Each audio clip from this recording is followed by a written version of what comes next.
से पहले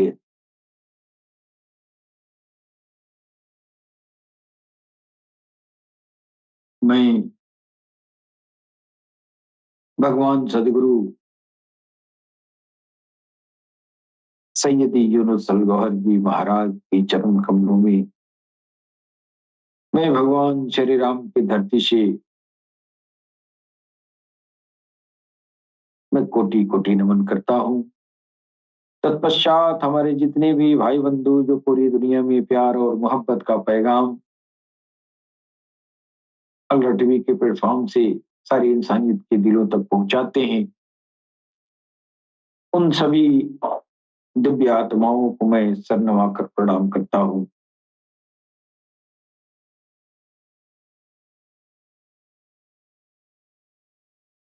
आज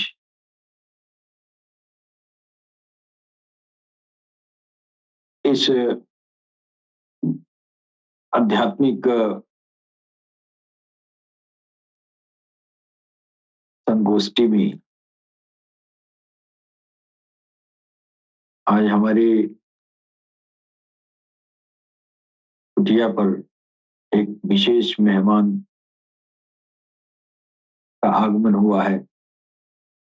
हमारे बहुत ही प्यारे और अजीजम भाई छपरा बिहार के सरजमीन से हमारे नंदलाल भाई आज हमारे गरीब खाने तशरीफ लाए हैं। मैं सबसे पहले अपने अतिथि महोदय को मैं सर नवाकर प्रणाम करता हूं और अभिनंदन करता हूं।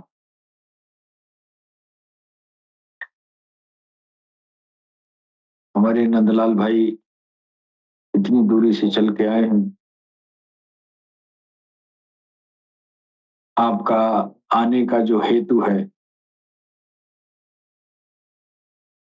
हम जानना चाहेंगे। नंदलाल भाई, क्या आपका कोई सवाल हो हमारे अलरा टीवी और कल्कि अवतार फाउंडेशन के मंच से, तो आपको सवाल कर सकते हैं। मैं कोशिश करूंगा कि भगवान कल्कि अवतार के संबंधित जो सवालात होंगे मैं जवाब देने का प्रयास करूंगा। नंदलाल भाई, आप आपका सवाल क्या है? महाराज जी, आपसे एक सवाल है। जी जी, सनातन धर्म के अनुसार, जोर से बोलिए। हाँ, सनातन धर्म के अनुसार कलयुग की आयु कलयुग की आयु 4,32,000 साल है जी। और अलरा टीवी वाले कह रहे हैं कि कल्कि भगवान आ चुके हैं जी, जबकि कलयुग का अभी प्रथम चरण चल रहा है। प्रथम चरण चल रहा है। अभी कल्कि भगवान का आने का क्या औचित्य है? औचित्य है। कल्कि अवतार का कारण व विशेषताएं और समय सनातन इस पिक्चर की रोशनी में बताने की कृपा करें। जी, जैसा कि हमारे नंदलाल भाई जो छपरा से चल के आज हमारे गरीब खाने तशरीफ लाए हैं,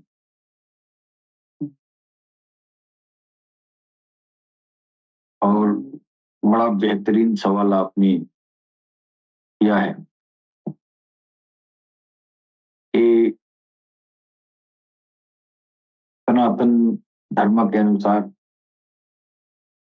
कलयुग की आयु 4,32,000 साल बताया गया है और अलरा टीवी वाले कह रहे हैं कि कल्कि भगवान आ चुके हैं,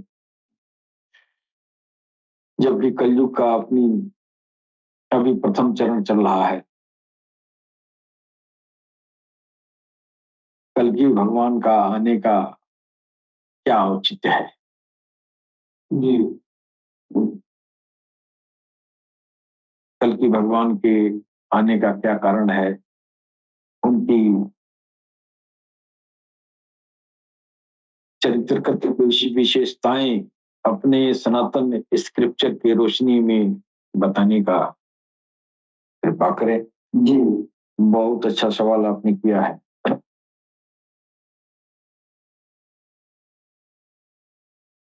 सबसे पहले हम ये बताना चाहेंगे कि हमारे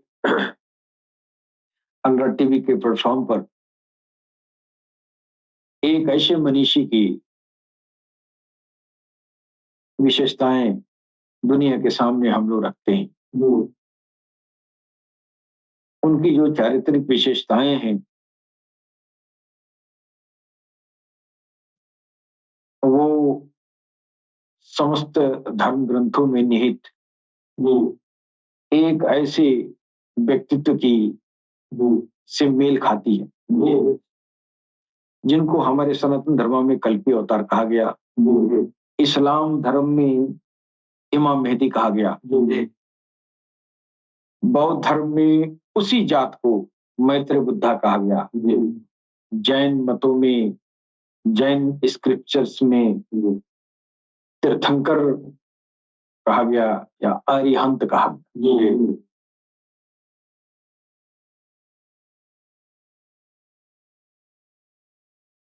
हमारा हम भी जो है इस तरह के हमारे जहन में प्रश्न उठते थे कि कल्कि अवतार का आगमन कब होगा, और उनके बारे में जो चारित्रिक जो विशेषताएं हमने पढ़ा, जो सुना, उसकी रोशनी में हमने पाया इस सरकार गौहर शाही जी महाराज ही इस पद के लिए परिलक्षित हो रहे हैं। और ये तब हुआ जब अलरा टीवी में देखना शुरू किया आज के 10 साल पहले, तो उस इस प्लेटफॉर्म पर इमाम मेहदी से संबंधित बाकायदा कुरान और हदीस की रोशनी में अक्षरशः हमारे भगवान सदगुरु के मुखार बिंदु से बयान किया जाता रहा। बाद में हमको पता चला कि ये इमाम मेहदी, जो शख्सियत इमाम मेहदी के नाम से जानी गई है इस्लाम में, उसी जात का, उसी शख्सियत का नाम हमारे सनातन धर्म में पुराणों में कल्कि अवतार के नाम से जाना जाता है और वेदों में नरशंस के नाम से जाना जाता है। लेकिन अब ये बात जो है जब सरकार गौहर शाही जी महाराज को हमने अलरा टीवी से इमाम मेहदी के रूप में जब ये चर्चा मैंने सुना, तो बाकायदा मैंने अध्ययन किया, बाकायदा एक एक बात का सर्वेक्षण किया, तो ये तो क्लियर हो गया कि ये इमाम मेहदी अब कोई और नहीं है, यही सरकार गौहर शाही है।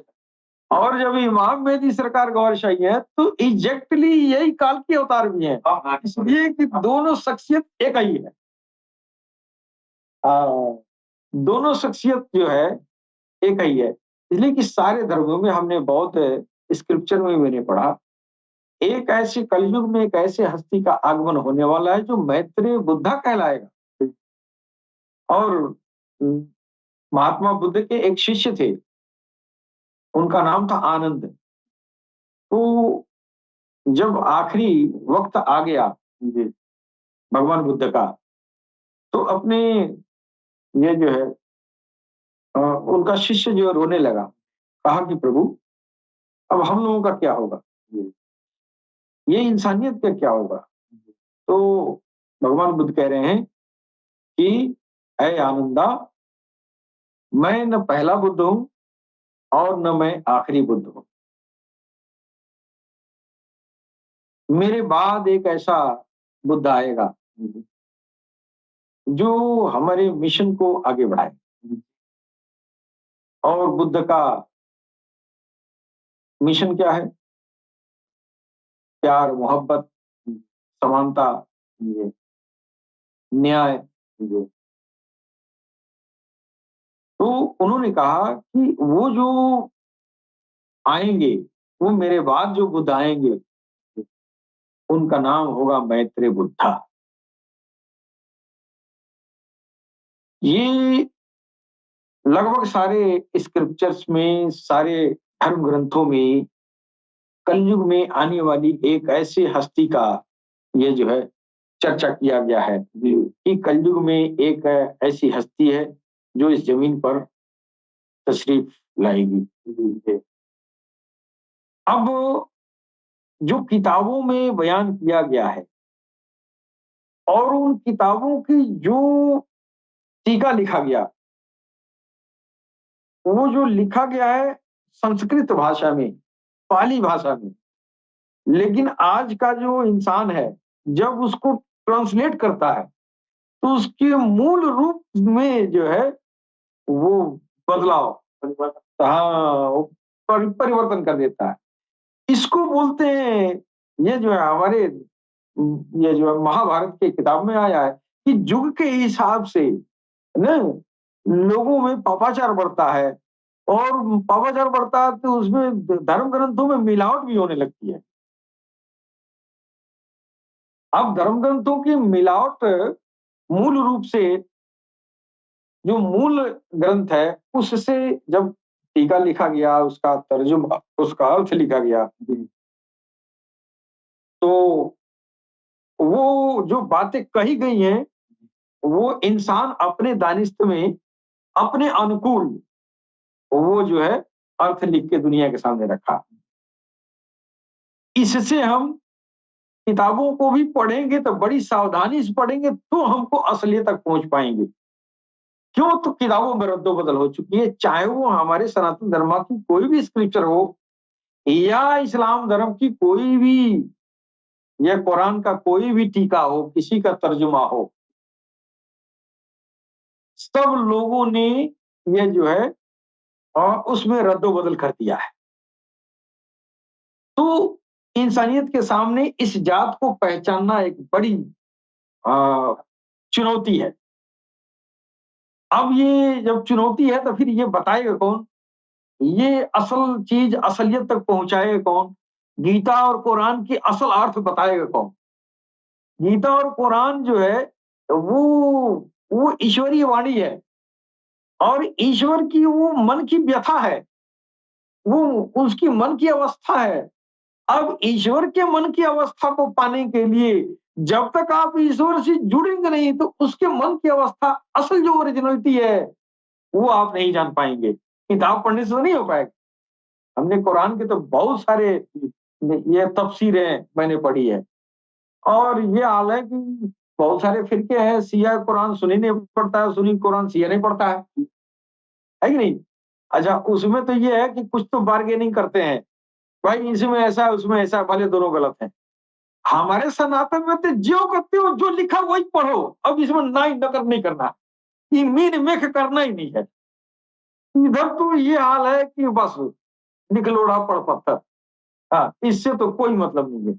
मुसलमानों में ये है कि है तो सारे फिरके वाले अपनी-अपनी डफला-पसली बजा रहे हैं, लेकिन बार्गेनिंग तो करते हैं। अच्छा, इसका मतलब ये हुआ, वो कह रहा है नहीं इसका मतलब ये नहीं हुआ।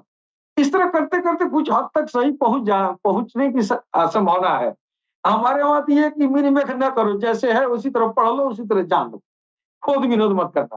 खोद-विनोद करेंगे तो और उलझ जाएँगे। उलझ जाता है। जितनी भी किताबें लिखी गई हैं, उन किताबों के अक्षरशः, अब मान लीजिए कि हम पढ़ने जा रहे हैं, तो हम तो मान लीजिए कि अंग्रेजी बाइबिल पढ़ने जा रहे हैं, तो ये अंग्रेजी स्क्रिप्चर हमको मालूम है नहीं, इंग्लिश के। हम पढ़ेंगे तो किसी का ट्रांसलेटर में पढ़ेंगे, कुरान पढ़ेंगे तो किसी का ट्रांसलेटर में पढ़ेंगे। वो गलती किया तो हम भी गलती करेंगे। उसी तरह गीता लिखा है, गीता का टीका हज़ारों टीका लोग लिख के रखते हैं। अब वो कोई कुछ समझता है, कोई कुछ समझता है। लेकिन असल बात कौन समझेगा? असल बात वो समझेगा जो अहले नज़र होगा, अहले दिल होगा, रोशन ज़मीर होगा। हाँ, वो जो है परमात्मा, ये जो है परमात्मा स्थिति तक पहुँच गया होगा। हाँ।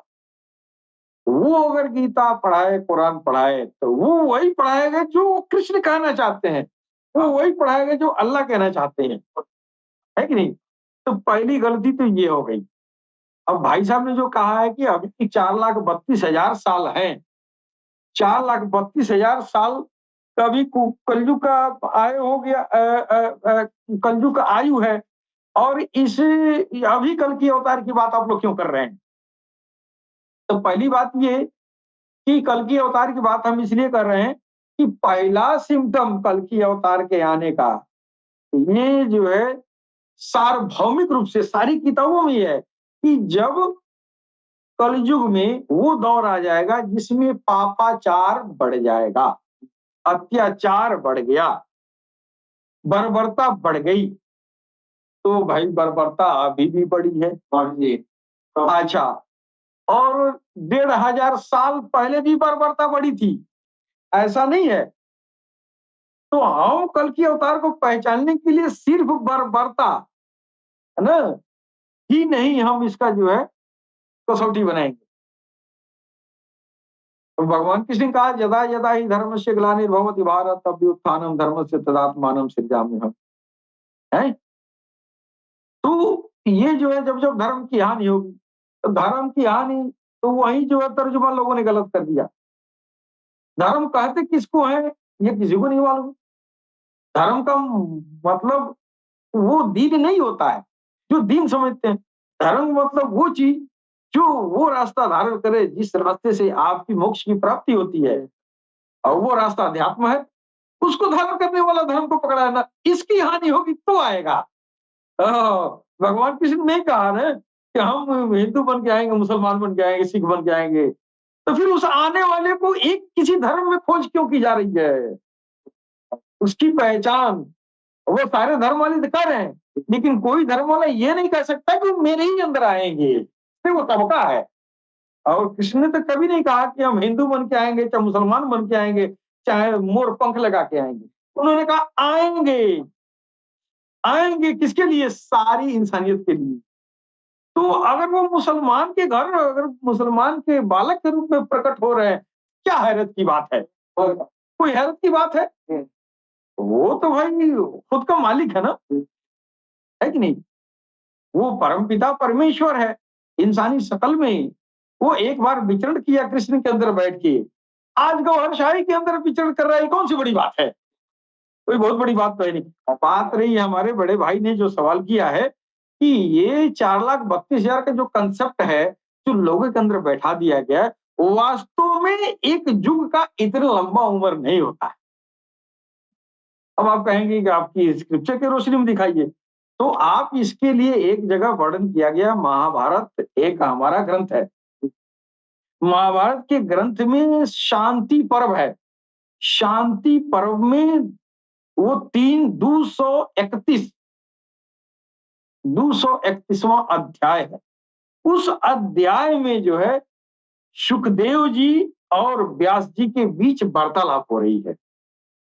तो सुखदेव जी व्यास जी से सवाल कर रहे हैं, हे प्रभु, ये युगों का, ये समय का जो ये विस्तार है, युगों का जो आयु है, इसके बारे में आप प्रकाश डालें।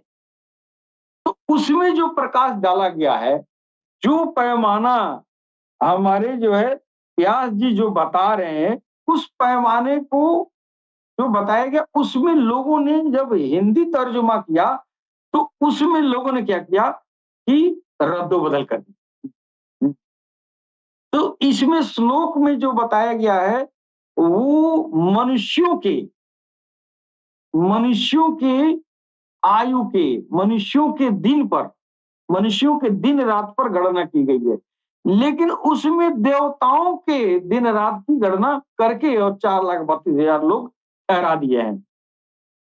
लेकिन असल में ऐसा नहीं है। असल में ऐसा नहीं है। जो हमारे वैदिक युग में जो समय की जो यूनिट था, वो निमेष था। एक निमेष जो है, जैसे हमारा time of unit of time second है ना, सेकंड है। उसी तरह हमारे अब ये सेकंड, मिनट और घंटा, आवर अब ना आया, लेकिन जब ये वैदिक युग में इन सब टर्मिनोलॉजी का प्रयोग नहीं होता था। उस जमाने में उनकी जो ये टाइम की जो इकाई थी, यूनिट थी, वो ये था कि एक निमेष से उसको जोड़ा जाता था। जैसे इसमें सेकंड है, उसी तरह निमेष है। तो एक निमेष, निमेष बना होता है ये आंख का जो पुतली, आंख की पुतली, आंख की पुतली एक बार बंद हो गई, एक निमेष हो गया। अब हमको लग रहा है कि 1 सेकंड से भी कम में पुतली गिरती है। तो दोनों का टाइम में अंतर हो जाएगा ना, इसके यूनिट और इसके यूनिट में अंतर हो गया ना। अब आपकी पलक जितना गिर रही है वो एक निमेष है, और पलक कितना देर में गिरा, वो सेकंड से आपकी तुलना जो है हमको लग रहा है कि कम में होगा, है ना कि नहीं? तो ये निमेष से ये यूनिट जो है शुरू होती है। तो एक निमेष जो है एक पलक गिरना है, और 15 निमेष को एक काष्ठा कहते हैं, और 30 काष्ठा का एक कला, और 30 कला का एक मुहूर्त ना। और कुछ लोगों का कहना है कि एक मुहूर्त का जो है, एक मुहूर्त बराबर 30 कला प्लस 3 काष्ठा, 30 मुहूर्त बराबर एक दिन रात, यानी 24 घंटे। 30 दिन रात बराबर 1 मास ना। 6 मास बराबर 1 अयन, 2 अयन बराबर 1 संवत्सर, और 1 संवत्सर का मतलब 12 महीना के बराबर 1 संवत्सर होता है। तो ये जो है मनुष्यों के दिन रात का विभाजन सूर्य से होता है, और मनुष्यों का 1 वर्ष देवताओं के 1 दिन रात का ये जो है 24 घंटा, उत्तरायण उनका दिन है तथा दक्षिणायन उनका रात है ना। तो इस हिसाब से ये जो है देवताओं का 4000 वर्षों का एक सतयुग है। तो इस तरह यूनिट किया गया। अब इसमें जो है जो महाभारत के ये शांति पर्व में जो जो बातें बताई गई हैं, जो गणना की गई है, उसमें संस्कृत में कुछ और है, और जब उसका हिंदी तर्जुमा लिखा गया तो उसका कुछ और है। तो जो हिंदी तर्जुमा जिसमें लिखी गई, उसमें लोगों ने ये इसकी आयु जो है, ये ये देवताओं के 4000 वर्षों का ये जो एक सतयुग बताया गया है। जबकि ये देवताओं, श्लोक में वो देवता दिया ही नहीं गया है, देवता नाम है ही नहीं है, लेकिन लिखने वालों ने मिलावट करके भारत में डाल दिया। अब आप गिनते रहिए 4,32,000 समझ कि नहीं।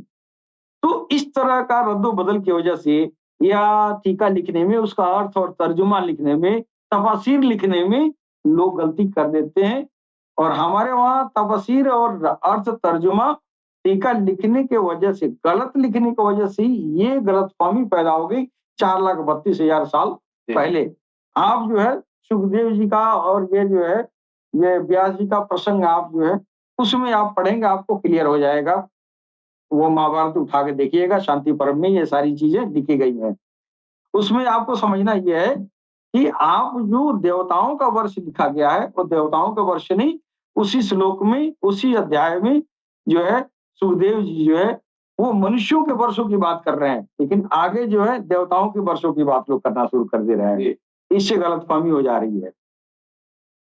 तो इससे तो ये पता चलता है कि हमारा जो काल गणना है वो समझने की वजह से हम 4,32,000 कर दिए, लेकिन असल में ठीक से समझेंगे तो वहां आपका जो है ये आपका 8,000 साल, हाँ 8,000 साल के पड़ेगा, 8 से 9,000 साल। और आदम सफीउल्लाह के आए 9,000 साल हुआ, 8,500 9,000, और कलयुग वहीं से शुरू हो रहा है। उसके पहले तो भगवान कृष्ण आए थे। इस कलयुग के पहले द्वापर था ना, तो द्वापर में एक मनीषी आके और उस जमाने में उस युग के लोगों को तो तार गया। अब इस कलयुग में जो ये जो है भयानक बिगाड़ जो पैदा हुआ धरती पर, इसके लिए जो है एक ऐसे अ, ये जो है अभिनेता, ये क्या बोलते हैं, एक ऐसे हस्ती की परिकल्पना की जा रही है, वही आएँगे और सबको जो है सुधारेंगे। अब कलयुग तो शुरू हो गया है आपका, जो है आदम सफीउल्लाह मनु शत्रुपा से शुरू हो रहा है। मनु शत्रुपा जो आ रहे हैं इस धरती पर, तो वो इंसानियत को उसी ज्ञान को दे रहे हैं जो द्वापर में भगवान कृष्ण दे रहे हैं। वहीं से शुरू हो रहा है, काम वही हो रहा है। फिर वो जो है आदम सफीउल्लाह, वो स्वयंभू मनु अब आगे इब्राहिम अलैहिस्सलाम की सूचना दे रहे हैं कि एक अब्राहम आएंगे, वो इंसानियत को राह पे ले जाएंगे ना।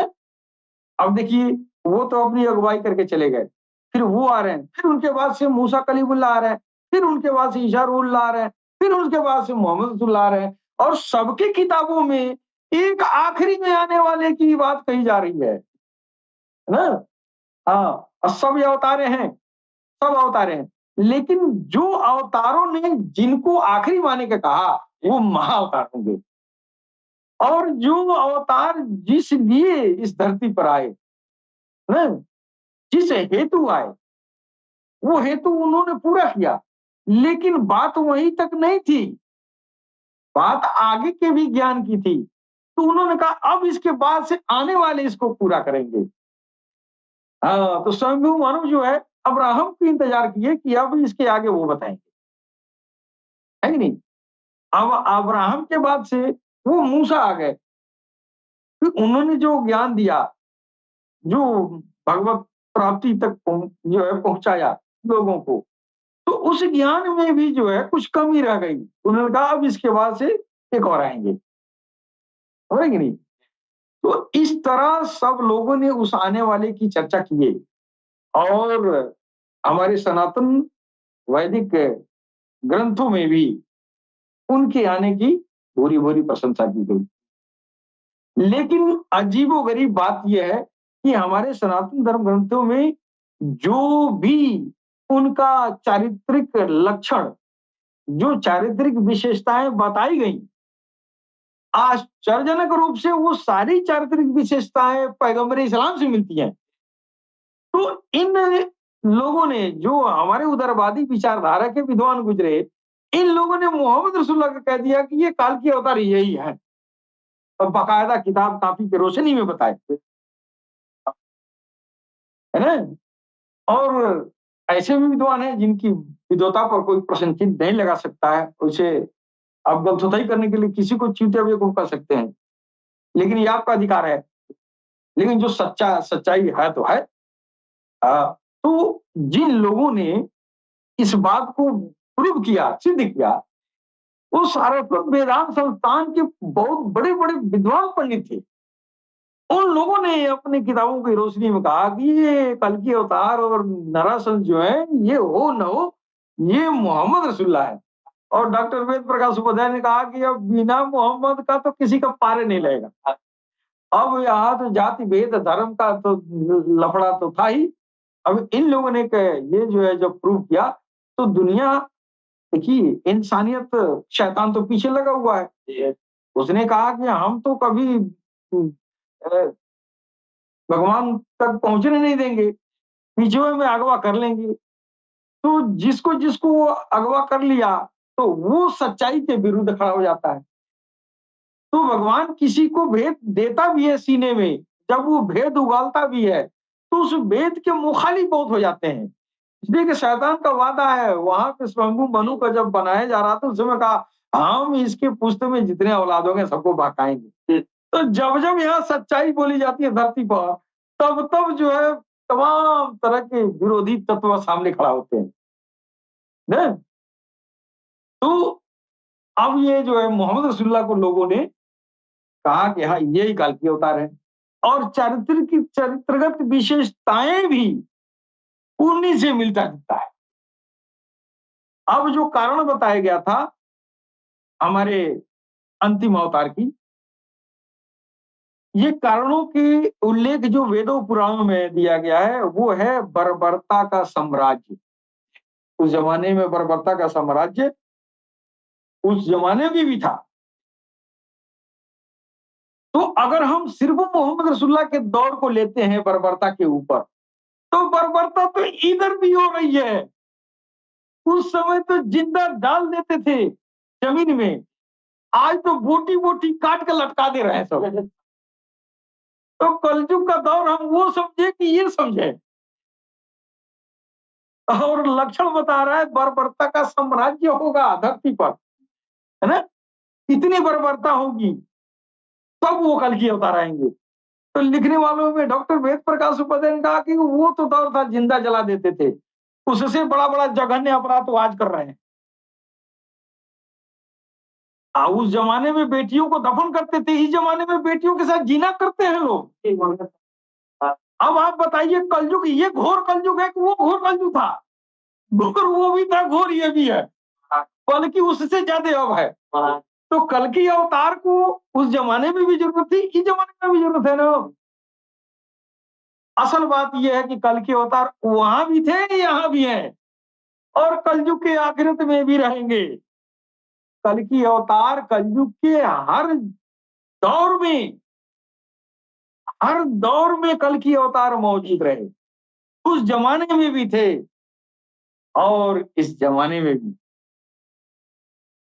कुरान में जब हमारे जो उदारवादी विचारधारा के विद्वानों ने कहा कि कल की अवतार मोहम्मद रसूलुल्लाह ही हो सकते हैं, लेकिन हमारे विद्वानों ने हदीसों को उसका बातनी तर्जुमा नहीं पढ़ा। क्यों नहीं पढ़ा? रोशन जमीर नहीं मिला।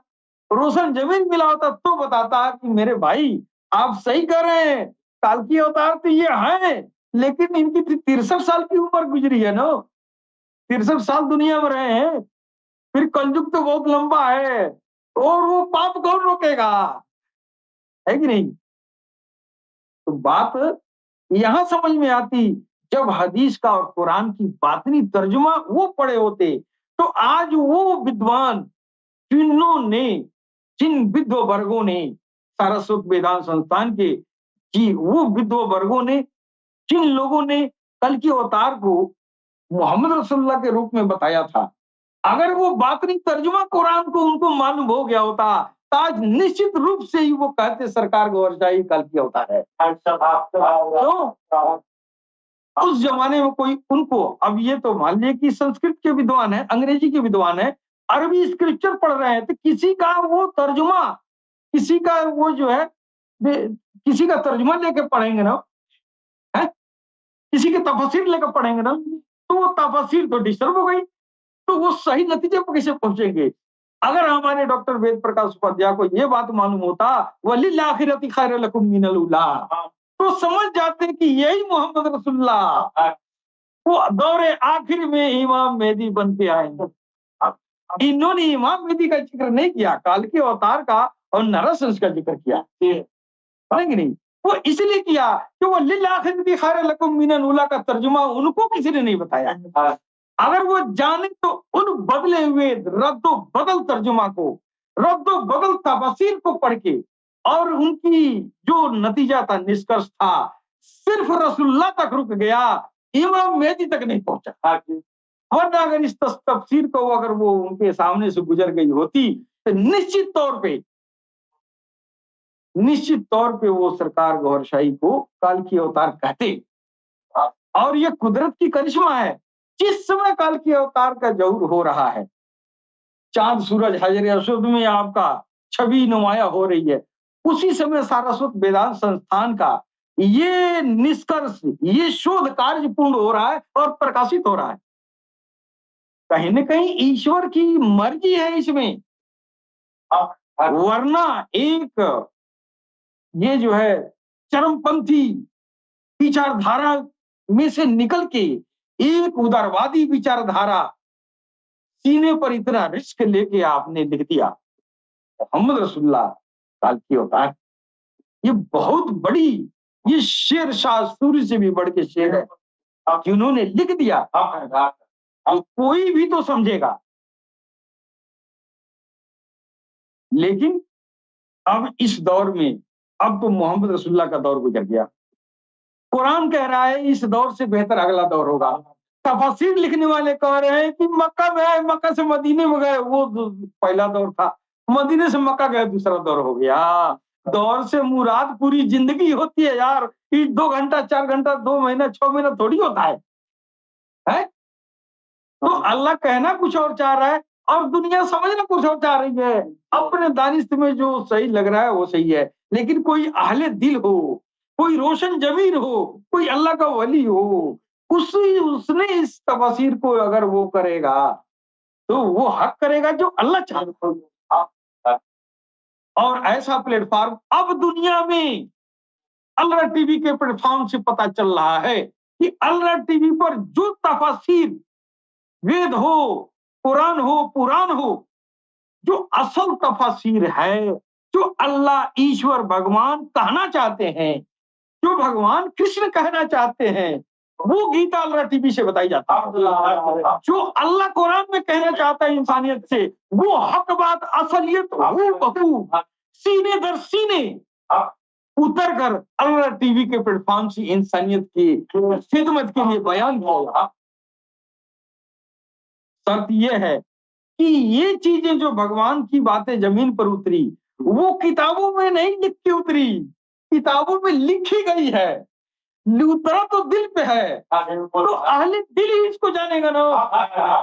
अल्लाह पाक ने मोहम्मद रसूलुल्लाह के दिल पर कुरान उतारा, तो वो जो कहना चाहता है अल्लाह पाक, वो चीज ना हुजूर पाक जाने, है कि नहीं? अगर हुजूर के दिल से किसी के दिल पे जा रहा है तो वो कुरान हूबहू जा रहा है जो अल्लाह ने दिया है। और जो कुरान किताबों से किताबों में जा रहा है, जुबान से किताबों में लिख दिया गया और फिर किताबों से किताबों में जा रहा है, एक तफसीर का नकल दूसरा काट बना रहा है, उस कुरान को हम क्या हकायक माने? उस भेद तक, उस बातनी तर्जुमे तक, उस बातनी तशरीह तक हम पहुंच पाएंगे? कभी नहीं पहुंच पाएंगे। इसलिए बिगाड़ पैदा हुआ है और ये बिगाड़ सारे ग्रंथों में है। हमारे सनातन धर्म ग्रंथों में तो बेशुमार बिगाड़ पैदा किया और इस्लामी धर्म ग्रंथों में तो क्या पूछना है। ये सबसे बन ठन के आए किताबों वाले आने किताब ये हैं और इन लोगों ने ऐसे बिगाड़ा कि 72 फिरके बना डाले और एक फिरका दूसरे फिरके को काफिर मुनाफिक कहता है, दूसरे को कहानी नहीं कहता है। किसकी तफसीर सही होगी, किसको हम हक माने? और मोहम्मद रसूलुल्लाह ने कहा कि मेरे 72 फिरके होंगे मेरे कौम में, 73 होंगे और एक मेरा होगा। अब वो एक दिखाई दे रहा है, अब वो एक इसलिए दिखाई दे रहा है, एक 72 को काट रहा है, एक से 72 क्रॉस हो रहे हैं और वो है अल्लाह टीवी सरकार गौहर शाही गुलामाने गौहर शाह। आज कुरान की सच्ची तफसीर वो जो अल्लाह कहना चाहता है, आज अल्लाह टीवी के प्लेटफॉर्म आज भगवान कृष्ण की मुखार बिंदु से जो निकली हुई गीता है, तो असल गीता जो वो कहना चाहते हैं इंसानियत से, आज अल्लाह टीवी के प्लेटफॉर्म से सुन सकते हैं। चातुर्वर्ण मया सिस्टम गुण कर्म विभाग से आज सरकार कह रहे हैं कि ये तुम जाति धर्म में मत बटो, ये जातियों में ये ब्राह्मण क्षत्रिय वैश्य ये तुम्हारे जो बना लिए हुए भेद, भगवान ने ये नहीं कहा। भगवान ने तुम्हारे आराधना का स्टेज बताया है। अगर तुम्हारे अंदर आसुरी संपद विद्यमान है, तुम जो है निरा मूर्ख और पशुवत प्रवृत्ति की हो, तो तुम शूद्र हो। शूद्र उसको नहीं कहते हैं तुम्हारी तरह भला चंगा है और उसको कह दिए कि ये शूद्र है, नहीं, वो गोरा चीटा चमकीला है, अगर वो मूर्ख है तो वो शूद्र है। असल तस्रीह ये है, भगवान कृष्ण ये कहना चाहते हैं, जो ब्रह्म से जुड़ गया वो ब्रह्मविद हो गया, वो ब्राह्मण। ये सरकार गौहर शाही बता रहे हैं, ये हमारे भगवान सदगुरु बता रहे हैं। भगवान कृष्ण की असली गीता की तशरीह, असल तफसीर गीता की अल्लाह टीवी के प्लेटफॉर्म से सुनाया जा रहा है कि तुम जातियों में न बटो, ये ब्राह्मण क्षत्रिय शूद्र वैश्य ये वो नहीं है जो तुम समझ रहे हो। ब्राह्मण क्षत्रिय शूद्र वैश्य तेरे दिल की ये भगवत प्राप्ति में, भगवत रास्ते में, सिरात मुस्तकीम में, आराधना साधना के रास्ते में तेरी मंजिलें हैं।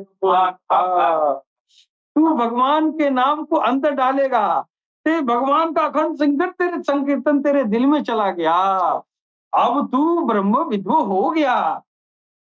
हाँ, अब ये तुम आसुरी प्रवृत्तियों से उठ गया। हाँ, तुम्हारे अंदर सुधार आना शुरू हो गया, तुम निरामूर्ख और पशु प्रवृत्ति नहीं हो।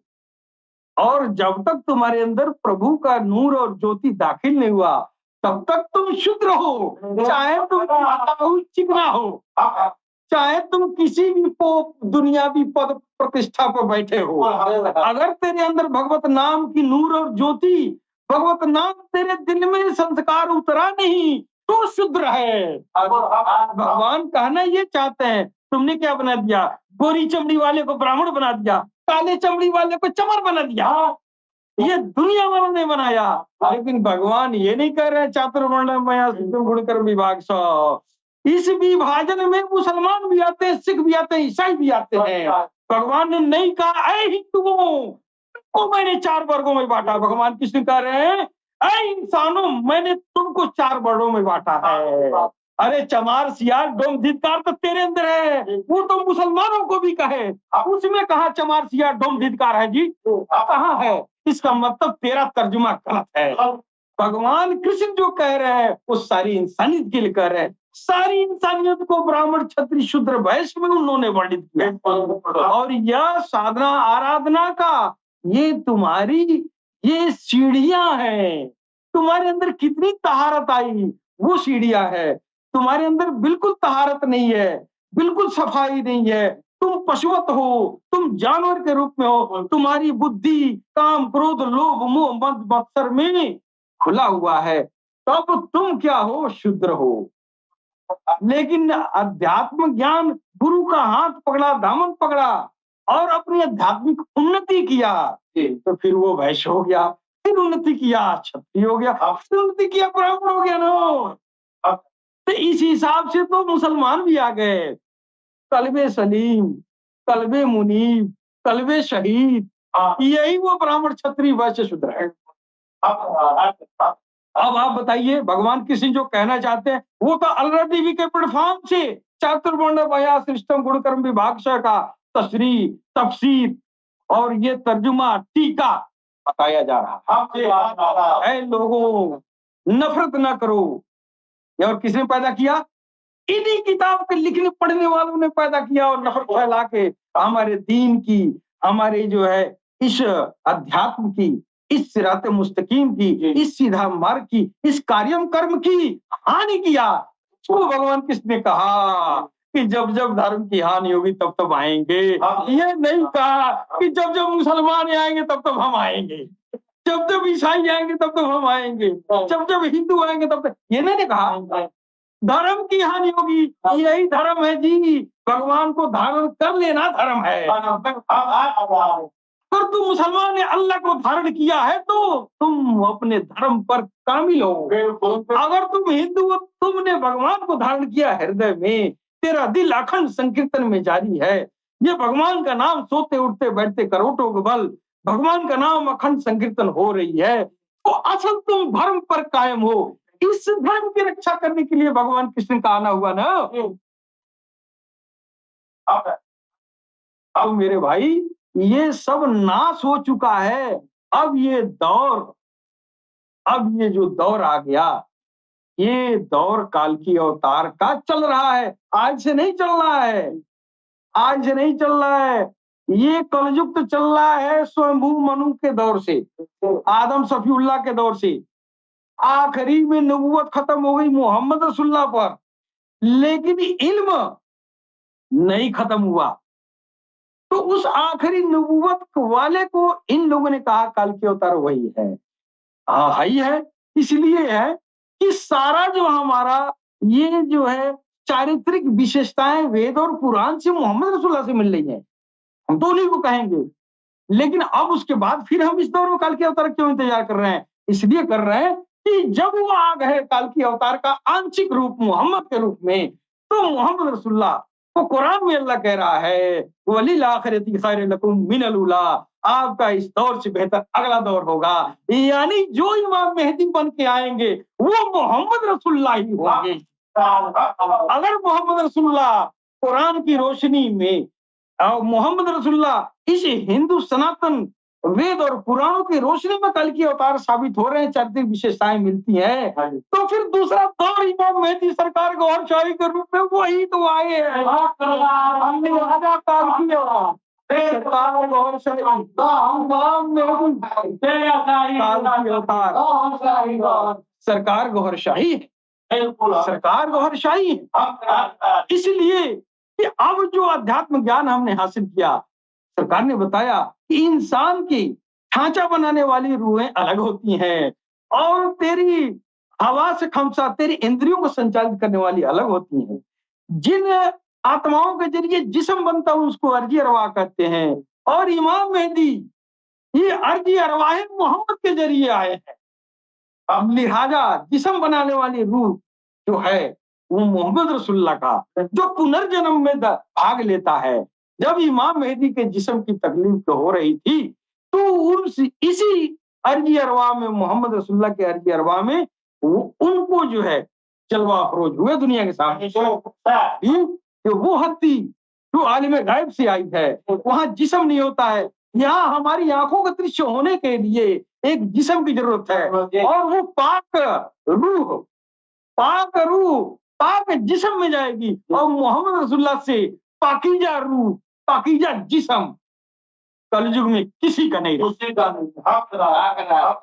का नहीं रहा। आदम से लेकर मोहम्मद रसूलुल्लाह तक जिस्म मोहम्मद सल्लल्लाहु ताला अलैहि वसल्लम, वो पाकीजा जिस्म मोहम्मद रसूलुल्लाह सल्लल्लाहु ताला अलैहि वसल्लम जो उस अजीम बालातर हस्ती का ये जो है वो रिहायश गाह बना।